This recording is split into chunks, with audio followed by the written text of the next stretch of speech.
दुर्भाग्य से हम भारतीय बुद्धि से काम नहीं लेते हैं, विश्वास करते, विश्वास। और विश्वास एक ऐसा शब्द है जो सबसे खतरनाक है, सबसे खतरनाक।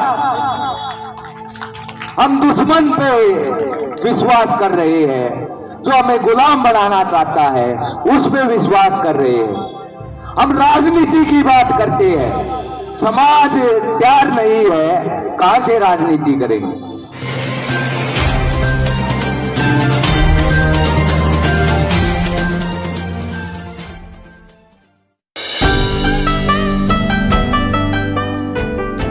निवासी, जागो मूल निवासी साथियों, आप सभी को भारतीय संविधान दिवस की बहुत बहुत हार्दिक शुभकामनाएं।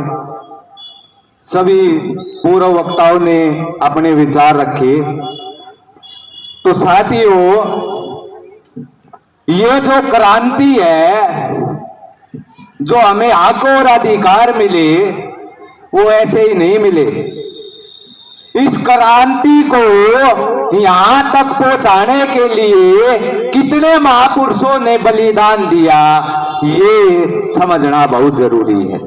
कितने महापुरुषों ने अपना जीवन खपा दिया, ये समझना बहुत जरूरी है। तात्या भैल, राजा बली, राजा भैरू, माता दीन भंगी, झलकारी बाई, 500 मार लड़ाके और भोरा सिंह भंगी, दोला सिंह भंगी, अबे सिंह दानू के, दुर्जन दानू के, इतने महापुरुष हमारे जो लड़ाइयां लड़ी, उसको समझना बहुत जरूरी है। ये लड़ाई यहां तक ऐसे ही नहीं आई, और इस लड़ाई को बाबा साहब डॉक्टर अंबेडकर ने पूरा किया। और बाबा साहब डॉक्टर अंबेडकर के जाने के बाद इसको फिर से निस्ता नाबूद किया गया। और साहेब काशीराम को दीना भाना भंगी ने समझाया, आग जलाई, और दोबारा से आग जलने के बाद पूरे देश में इस आंदोलन को फैलाया गया। तो ये समझना बहुत जरूरी है कि कितने महापुरुषों ने बलिदान दिया, और कितने हमारे महापुरुष होकर चले गए। कबीर साहब अपनी वाणी में बोलते हैं, अगर वर्तमान की बात करें, जब महापुरुषों की हत्या की गई, महापुरुषों को मारा गया, रैदास साहब को मारा गया, तो कबीर साहब उगर हो गए, बोले कि गगन दमामा बाजा, गगन में दमामा बाजा, निशान गाओ लाग्या, खेत बुआरे शोर मां, अब झुंझण का दाओ। और 1600 पहचानिए जो लड़े दिल के हित, और पुरजा पुरजा कट मरे, कबू ना छेड़े खेत। कबीर साहब ने अपनी वाणी में बोला कि बोटी बोटी निछावर करने का समय आ गया है, समय आ गया है। और बोटी बोटी निछावर करके इस देश को, इस राष्ट्र को बचाने का समय है। तो साथियों, ये जो संविधान है, हम चिल्ला रहे हैं, हम बोल रहे हैं, मंच सजाए जाते हैं, जयंतियों पर सजाए जाते हैं, हम क्या भाषण देते हैं, क्या स्पीच देते हैं, बाबा साहब ने ये किया, बाबा साहब ने वो किया, बाबा साहब ने वो किया। जयंती मनाई, धूपबत्ती लगाई, भंडारा किया, और खा के अपने घर पे। वो समय चला गया है, क्योंकि दुश्मन तुमको निस्ता नाबूद करने की ताक में बैठा है, निस्ता नाबूद करने की ताक में बैठा है। अगर बात करें वर्तमान में ये लोग क्या क्या लेके आए, कैसे तुमको गुलाम दोबारा से बनाया जाएगा, कैसे संविधान को खत्म किया गया, इस पर अगर चर्चा की जाए तो मैं आपको बताता हूं, एफडीआई लेके आए, एफडीआई भारत के अंदर लेके आए, संविधान में हक और अधिकार मिले, संविधान में शिक्षा का अधिकार मिला, संविधान के अंदर शिक्षा का अधिकार दिया गया। राज्य के नीति निर्देशक तत्वों में राज्य की सरकार की जिम्मेदारी लगाई गई कि 6 से 14 साल के बच्चे की शिक्षा की जिम्मेदारी सरकार की है, सरकार की है। अगर भारतीय संविधान को लागू करके, इस नियम को लागू करके ये अगर करते तो इस देश में 66 साल की उम्र तक का बूढ़ा अनपढ़ नहीं होता। अगर इस नियम को ये लोग लागू कर देते, 66 साल की उम्र तक का बूढ़ा अब कोई अनपढ़ नहीं होता, ग्रेजुएट हमारे बूढ़े होते, परंतु दुश्मन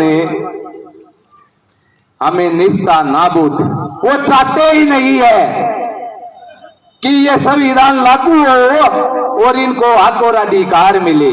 जब हमारे इतने महापुरुष कुर्बानियां दी, मुश्किल से मिला, पीछे झाड़ू बंधी हुई थी, मुंह पे हंडी बंधी हुई थी, पैरों में बेड़ियां थी, तो वो वैसी व्यवस्था इस देश में लेके आना चाहते हैं। एलपीजी लेकर आए, प्राइवेट सिस्टम लागू किया गया, सार्वजनिक क्षेत्र को बिजली को बेच दिया, रेलवे को बेच दिया, हर एक सिस्टम को बेच दिया गया, प्राइवेट हाथों में दिया गया, तुम्हारी नौकरियों को निस्ता नाबूद किया गया।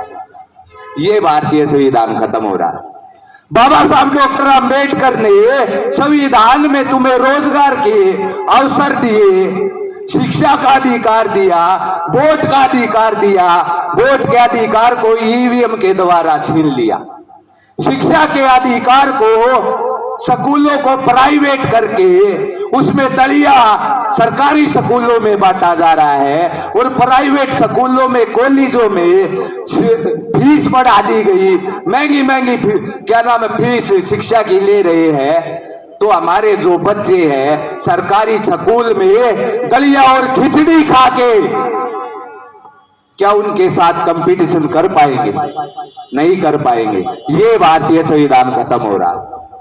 आपको अवगत कराना इसलिए जरूरी है कि आप लड़ने के लिए तैयार हो जाओ। अगर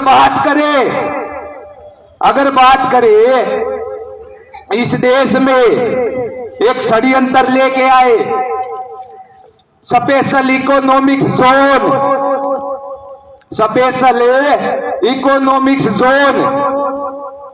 इस देश में जितनी भी जमीन है आदिवासियों की, ग्राम पंचायतों की, किसानों की, उसको तारबंदी की जाएगी।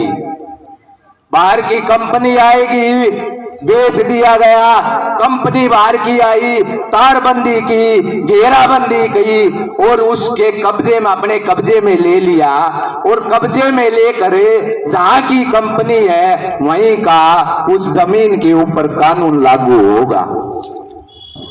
अगर भारत का लेबर क्लास का आदमी वहां पर मर जाता है तो अगर अमेरिका की कंपनी है तो केस अमेरिका में चलेगा। भारतीय संविधान को निस्ता नाबूद इस प्रकार किया जा रहा है, सिर्फ आपको दिखाने के लिए। हम बोल रहे हैं दूसरा लिख दिया, दूसरा लिख दिया, वो आपको दिखाएंगे नहीं कि ये लिख दिया। आपको दिखाने के लिए आगे यही दिखाया जाएगा ये बाबा साहब का संविधान है, परंतु पीछे से लागू जो किया जाएगा वो आपकी समझ में नहीं आएगा, वो आपकी समझ में नहीं आएगा। जो सपा एवं संगठन है वो षड्यंत्र को पहचानता है और षड्यंत्र का पर्दाफाश करता है, षड्यंत्र का पर्दाफाश करता है। तो जैसे इन्होंने बहुत पहले गंगा सफाई अभियान चलाया था, वो क्यों चलाया था? ताकि इन बहुजन लोगों का दिमाग साफ ना हो, इन बहुजन लोगों का दिमाग साफ ना हो। इन लोगों ने बेटी बचाओ बेटी पढ़ाओ चलाया, क्यों चलाया इसको आप समझ लेना। भारतीय संविधान बचाओ और लागू करो का आंदोलन सबसे पहले तथागत ज्ञान प्रचार कल्याण संघ भारत ने हरियाणा के अंदर हेली मंडी में मनाया। भारतीय संविधान दिवस समारोह का कार्यक्रम लगाया गया। उसके बाद आगे चल के पानीपत के अंदर ऐलान किया गया कि भारतीय संविधान दिवस समारोह रामलीला मैदान में मनाया जाएगा और वहां से चलकर लोग संसद का घेराव करेंगे और जूता दिखाएंगे कि या तो संविधान को लागू करो या फिर कुर्सी खाली करो। ये वहां से ऐलान किया गया दुश्मन के कान में। दुश्मन को जब हमने तीर डाला तो दुश्मन समझ गया तीर आने वाला है, तो दुश्मन ने चलाया। वहीं पे नरेंद्र मोदी पहुंच गया पानीपत के अंदर और बोला कि बेटी बचाओ बेटी पढ़ाओ। और ये क्या था? श्री राम सेना का प्रमोद मुतानी, श्री राम सेना का प्रमोद मुतानी, उसने ये नारा दिया। और क्यों दिया? वो बोल रहा था कि मुसलमानों के साथ इनके साथ हमारी लड़कियां शादी कर रही है, तो वहां से अपनी लड़कियों को बचाओ। ये था कि बेटी बचाओ। ये पूरे देश अगर डायरेक्ट बोलते तो पूरे देश में, अगर वहीं बोलते तो पूरे देश में प्रचार नहीं होता। तो इन्होंने ये नारा दिया कि बेटी बचाओ बेटी पढ़ाओ। कहां बचा रहे हो भाई?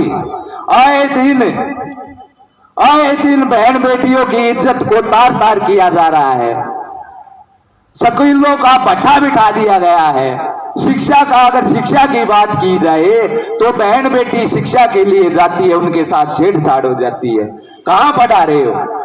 तो इस देश में जो चल रहा है उसको समझना बहुत जरूरी है। एक नया लेकर आए प्राइवेट सिस्टम, राष्ट्रीय मुद्रीकरण पाइपलाइन। पढ़े लिखे लोगों को पता नहीं है और सपा एवं पढ़े लिखे लोगों को पढ़ाने का काम करता है। सपा एवं पढ़े लिखे लोगों को पढ़ाने का काम करता है। 2020 में राष्ट्रीय मुद्रीकरण पाइपलाइन के तहत इन्होंने हवाई अड्डे को बेच दिया। जितने भी तमाम हवाई अड्डे हैं इन्होंने रेलवे को उसमें प्राइवेट सिस्टम में दे दिया और BSNL को बेच दिया। अगर आप नेट पे सर्च करोगे राष्ट्रीय मुद्रीकरण पाइपलाइन को, उसमें आपको पता लग जाएगा, उसमें आपको पता पड़ जाएगा। तो ये जितना भी सिस्टम है इस देश में, इसको समझना बहुत जरूरी है। साथियों, अल्बर्ट आइंस्टाइन ने अपनी एक कोटेशन में बोला कि किताबी ज्ञान अर्जित करने से महत्वपूर्ण बात लगातार चिंतन करते रहने की आदत डालना बहुत जरूरी है। किताबी ज्ञान ले लिया और उस पर चिंतन नहीं किया तो वो हमारे काम का नहीं है। तो साथियों, समय का अभाव है। एक चीज मैं आपको बताऊंगा, इस देश में पूरे वर्ल्ड में 13 अरबपति खरबपति पूरे वर्ल्ड को अपने कब्जे में करना चाहते हैं, पूरे संसार को अपने कब्जे में करना चाहते हैं। क्या चलाया? Sustainable development. नेट पे सर्च करना, संसाधनीय विकास लक्ष्य, संसाधनीय विकास लक्ष्य। नेट पे सर्च करना और पढ़ के देखना।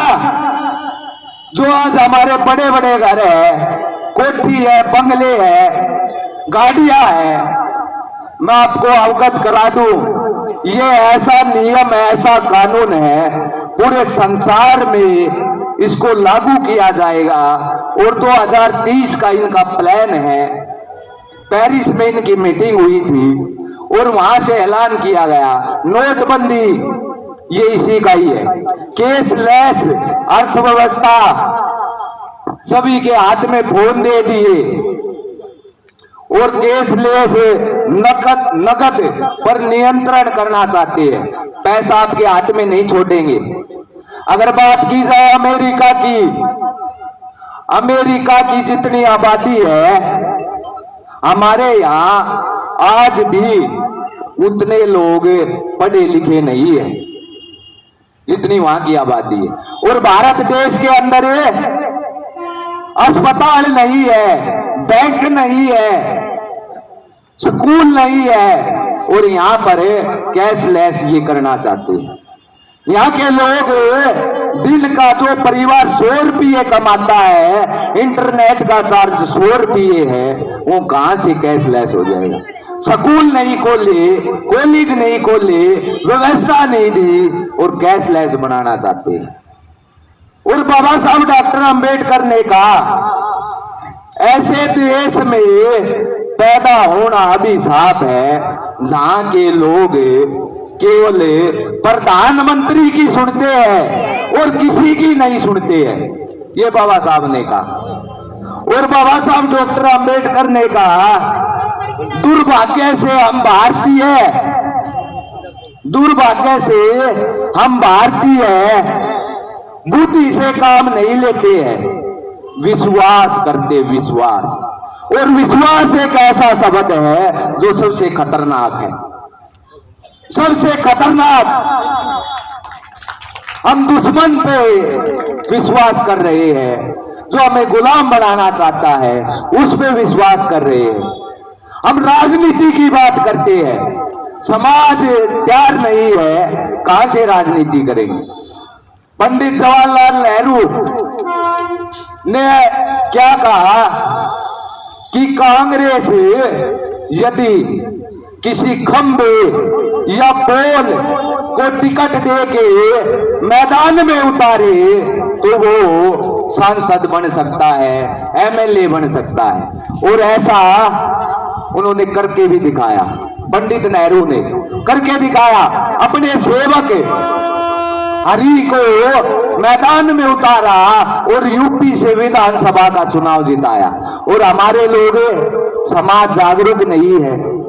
समाज को मजबूत करो, जागरूक करो, तब राजनीति होगी। समाज को जागरूक करके आप चाहे काले कुत्ते को टिकट दे देना, उसको उठा देना, वो भी बन जाएगा, वो भी बन जाएगा। तो साथियों, संविधान को बचाने के लिए, इस देश को सुरक्षित करने के लिए हमें सबको एकत्रित होना होगा और इस संविधान को लागू कराना होगा। जो दुश्मन बैठा हुआ है इसको निस्ता नाबूद करने के चक्कर में बाबा साहब डॉक्टर अंबेडकर ने एक लेने मनुस्मृति को जला दिया और हमारे 500 महारों ने 28,000 पेशवा ब्राह्मणों को काट दिया। तो हम उन महापुरुषों के वंशज हैं। तो साथियों, इसी के साथ मेरा जय भीम, जय मूल निवासी, जागो मूल निवासी।